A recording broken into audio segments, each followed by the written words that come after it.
to speak to those angry residents. We're going to stay with our focus on flooding in various parts of the country and move on here. The Mangaung Metropolitan Council activating a joint operation committee to deal with flooding there. Heavy downpours lashed Bloemfontein and surrounds over the past few days. Council spokesperson Kondile Ketama joining us now live by phone to give us an update. Mr. Ketama, afternoon or morning to you. Give us an idea of just the extent of damage in the Mangaung area. Good morning, Tamagil. The situation has significantly improved, and the Joint Operation Committee has been able to attend to a number of cases. For example, the waterlogs that were there, particularly yesterday afternoon, we have been able to attend to them. Yes, we couldn't reach everywhere, particularly to those households that were affected, that their houses were flooded, and so. But generally, the situation has subsided. It has improved significantly because obviously the rain has really, subsided. So we are dealing with a little bit of mop up here and there. For example, if you look at the roads that were affected, you still have waterlogs, serious waterlogs that are obstructing traffic flow. So we've sent our teams there to suck the water around to those areas.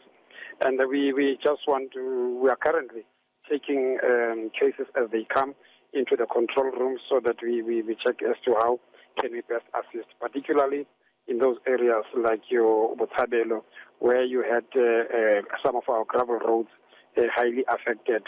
So we are dealing with all those areas that we think have problems. I want to talk more about the Joint Operation Committee. What is it comprised of, and what is its work now that it's been established? Well, we had to be proactive in a sense that we had to make sure that we call other stakeholders. The Red Cross was part of us. The EMS was part of us, just to make sure that we respond to some of the things that might be beyond the scope of work for the city itself.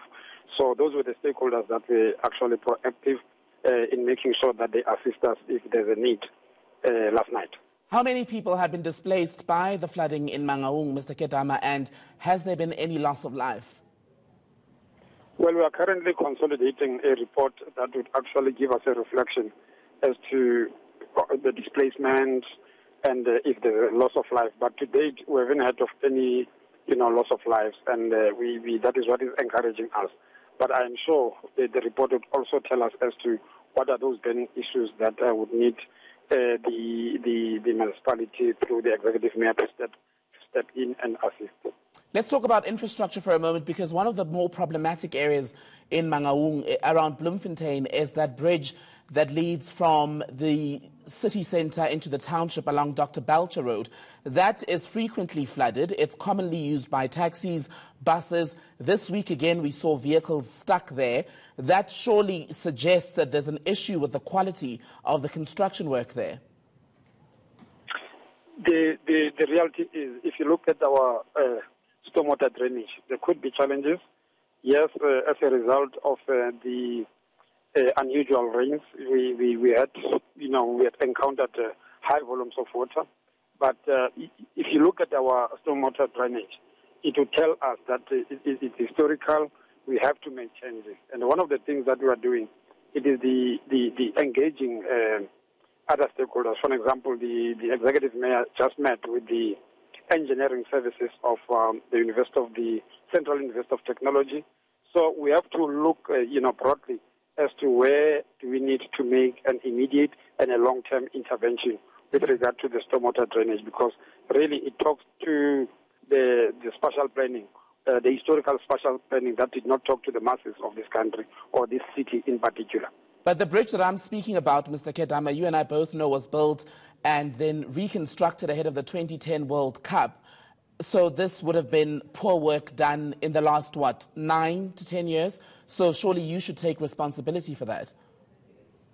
Look, the issue of improving the infrastructure of the city, it's a long-term goal, because you to know that we are working with a very, very limited budget, but also you also have new challenges that are coming up. For example, if you look at the demand of in the human settlement, people in need of houses and so, you'd see that one way or the other there could be a backlog, particularly on the underground infrastructure. But those are the things that are part of our plans, and some are part of our long-term plans. So those that are immediate, I must tell you that we are attending to them. And the reality is the issue of floods, it's something that you, from time to time, have to look at your disaster management strategy, because clearly, Tandegile, the issue of climate change is going to be a challenge to all metros throughout the world, if not the country. So those are the things that we are taking into consideration in making sure that as we plan for the future, these are the things that we take into consideration.